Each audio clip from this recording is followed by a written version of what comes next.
Good morning, 9-2. You thought you had a day without me, but here I am. I hope you're having a good day so far.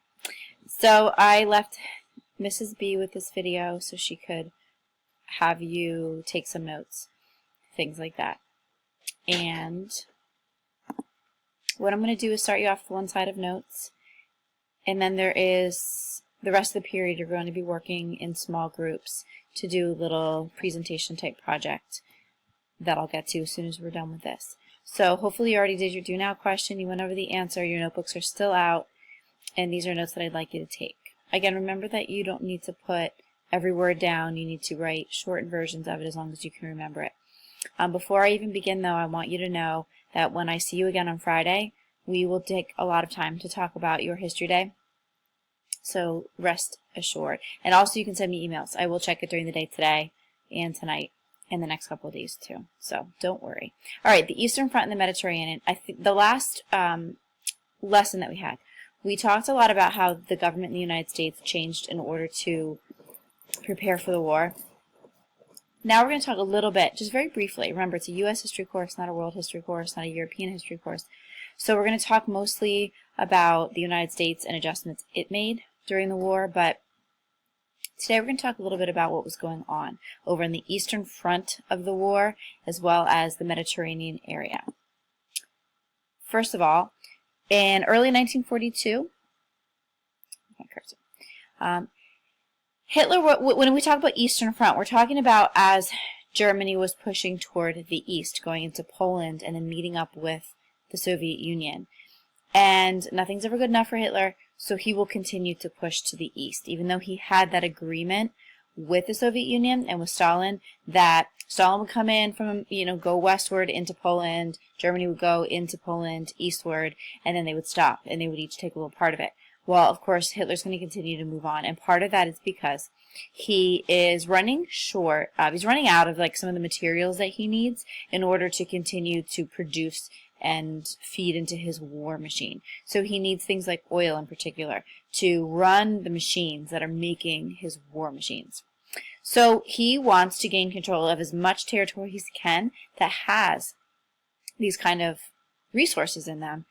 The Soviet Union, near the Caucasus Mountains, and also near the Volga River, which runs close to Stalingrad, or kind of through Stalingrad, which is a big important city at the time, which for the Soviet Union was their center of all of their war.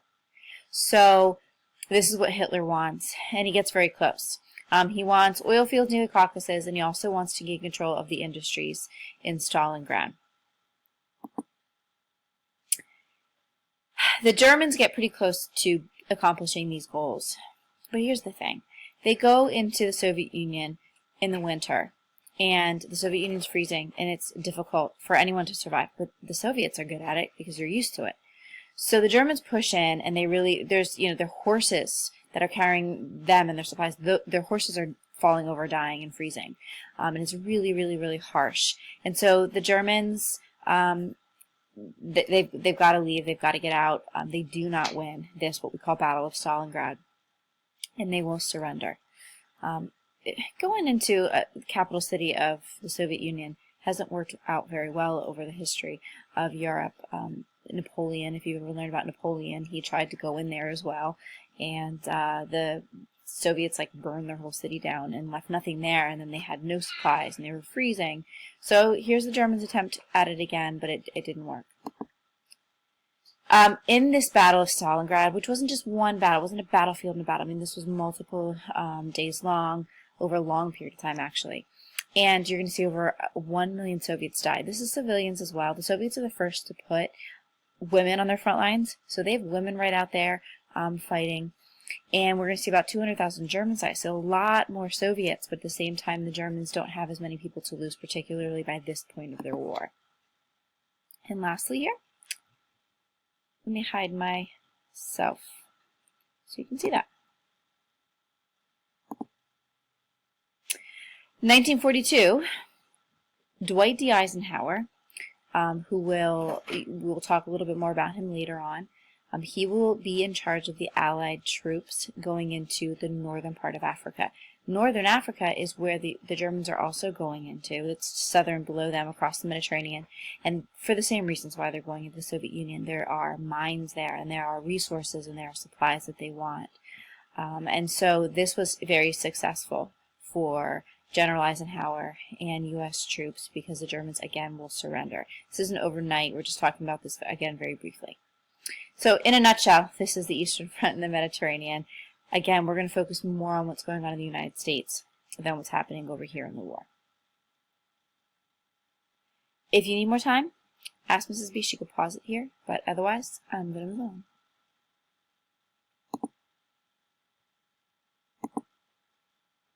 Oh, or I'm not. One more thing. 1943, we're going to see the Allies invade Italy, but with the help of Italian citizens and like a secret group, resistance group, we will see Mussolini captured and killed. So that's what this is about here. This picture here is Mussolini hanging. They hung him off the side of a building in their capital city town square, essentially, and people kind of gawked at him and threw things at him. I think they painted something on his stomach too. And this picture on the bottom are young. The resistance movement inside Italy began with very young teenage to college age students, and they worked well with the Allies and together brought down Mussolini. He actually tried to, I think I have it up here. Do not copy this. This is not your notes, but Mussolini will eventually be shot by Italians. And they are disguised as German. Mussolini actually tried to escape. He disguised himself as a German soldier, and he tried to leave, and he was trying to get into Spain, and he was captured. So, to me, that's the ultimate coward thing to do. And now let's move on. So wait, let me move back one time real quickly. So again, you don't have to copy these, but at this point, if you need to go back, if there's notes that you missed, you can ask Mrs. B to go back. And when you're ready, let's move on to this. So I need 8 groups. If for some reason a lot of you are absent today or something like that, and there happens to be less than 8 groups, just use more than one topic in one group. One group can cover more than one if you're feeling ambitious and you want some bonus points. But otherwise, I'd like you to have 8 groups, so that's going to be pretty small, 2, maybe 3 in a group. And there's post-it notes on the front board. So you're going to choose your group. There are 7 laptop computers. There is an iPad that one group can use. And you're just basically doing this. You're going to take the topic on your post-it note, which are relatively small topics. Within about 1 page of your textbook, your topic should be mentioned very briefly. There's one topic, maybe 2 topics that are not mentioned in your book at all. But you're going to use your book. There are page numbers up on the front board. You're going to just look into it a little bit, read about it. Pull up your computer, open up the internet, and just look up your topic the way that I wrote it on the post-it note, and just read a little bit about it. You're going to create some sort of visual, so think of it as like a poster. Take a white piece of paper, and my file cabinet's over there with all of my paper and markers and art supplies. You could create something really simple, just simple bullet points, just a little bit of information, maybe put some pictures on there, something like that. Or you could create a Google slide. You could put a little bit of information on a slide, have another slide with some pictures, something like that, and then share it with my email. Focus on the 5 W's. So make sure you explain the who, what, where, when, and why in basic, brief bullet points. Use paper, art supplies, make a Google slide. I already said that. And then lastly, if it's not finished, it's not homework. You have enough to be doing at home with your trifolds. I understand that. But if you get done early, you can always keep your computer, and you and the people in your group can, do things that you want. Look up pictures, send them to my email so I can print them for you, or whatever you need to do for History Day. Okay? As long as you remain quiet and you're on task the whole time, it's fine. Have a good time. Again, email me. I should be able to access my email to see it today. And have a good day. I'll see you on Friday.